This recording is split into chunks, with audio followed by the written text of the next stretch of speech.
रहब अरे भले रही गौरा कुंवारी नारद कहे कोई गदारी हो। ए नारद जी अरे हम का बिगड़ रही हम कि हमरे बेटी खाती है जने बोर खोजल काने में बिच्छी गोटई में सांप आई बा भेत्ता बड़ा जूड़ा। लेकिन देखिए भगवान कहते हैं दिव्य रूप बनाइए, स्वरूप दिव्य बनता है, विवाह होता है, बारात आती है घर, फिर क्या अब यह समाचार लिया जाता है। पहले के लोग काट देते रहो, समाचार डिजिटल दुनिया हो गई बा, सबके दिया तक के आइल बा, न्योता काहे लिखाला ई जानकारी होला के आई रहो आके वो 500-200 के बाद नहीं रहला। न्योता नेह और प्रेम के सागर होला, अइला गैला से संबंध जुड़ल रहेला।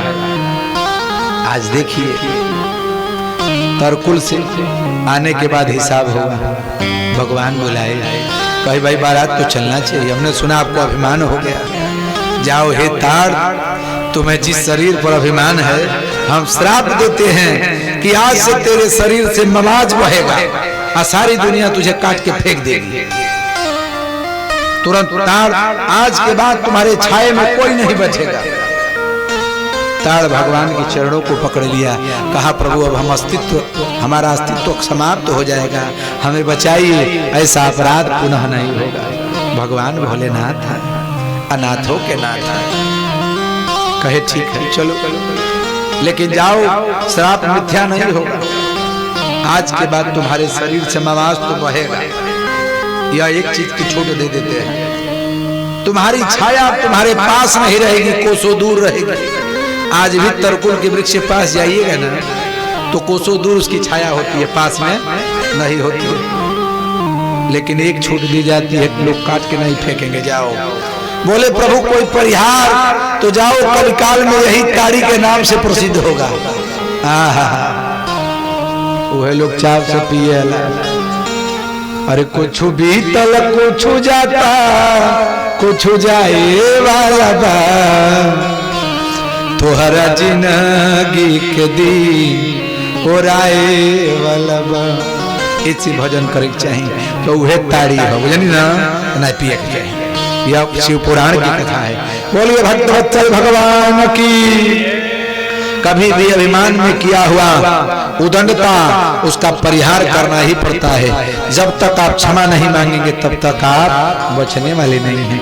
महाराज नरकों का वर्णन करते करते कहते हैं कि देखिए जिसने जीवन में पाप किया हो, चाहे वह कोई भी हो, पाप की सजा उसे भोगना ही पड़ता है। भोक्तव्यम उसे भोगना ही पड़ता है। शुभा शुभम शुभ अथवा शुभ कोई भी कर्म करता हो उसका भोग उसे भोगना ही पड़ता है। महाराज ये आंख और कान क्या है? बुरे रास्ते हैं। कान से मन में बुराई पहुंचती है, आंख से बुराई पहुंचती है। गौर करिएगा, इसमें प्रभु को बसा लीजिए, एक न एक दिन जरूर कल्याण होगा। भगवान कहते हैं कि हे परीक्षित, आपको मैं बता दूं कि ब्राह्मण कुल में भी अगर जन्म मिल जाए और वह ब्राह्मण होकर के भी अपना कर्म भूल जाए तो उसे भी नरक जोनि में जाना पड़ता है। क्योंकि ब्राह्मण का कर्म क्या है? अध्ययनम अध्यापनम जजनम जाजनम तथा दानम प्रतिग्रहश्चैव ब्राह्मणानाम कलायत। कहे कोई ऐसी कथा बताइए, सुनाइए जिससे मन प्रसन्न हो जाए। कहते हैं कि लोग हम बताते हैं, राजा कहते हैं आधुनेव महाभाग तथैव नरकानर नानोग्रयातनानयत्तमे व्याख्यायातुमर्हसि। जीवन में जिसने पाप ही पाप किया हो, अनेक यातनाओं से भरा हो, तो वह नरक में जाना पड़ेगा कि नहीं? बिल्कुल जाना पड़ेगा। सुखदेव जी ने कहा मन से, कर्म से, शरीर से जैसे भी वो पाप करता हो उस पाप का भोग उसे भोगना ही पड़ता है। कहे कैसे माना जाए? कहे बहुत पहले की बात है। एक पंडित जी हैं जिनका नाम अजामिल है। अजामिल जो माया से लिप्त हो, अजामिल जो माया से मिला हुआ हो उसका नाम अजामिल है। लेकिन पंडित जी हैं बड़े सत्यवादी, सदैव लोगों के वहां पूजा कराना, धर्म की बात बताना, सदैव सत्संग की बात बताना। लेकिन देखिए कब समय परिवर्तित हो जाए कोई नहीं जानता है।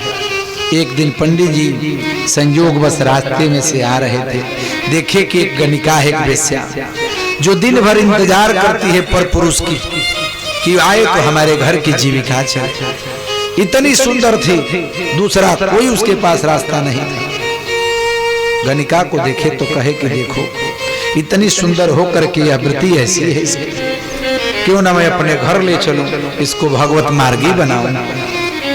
लेकिन देखिए मन में जो भाव है ना वो आ ही जाता है। अगर मन में उदंडता है 10 दिन ले कितनो ठीक रही आदमी, 11वां दिन मन के उदंडता जरूर प्रकट हो जाएगी।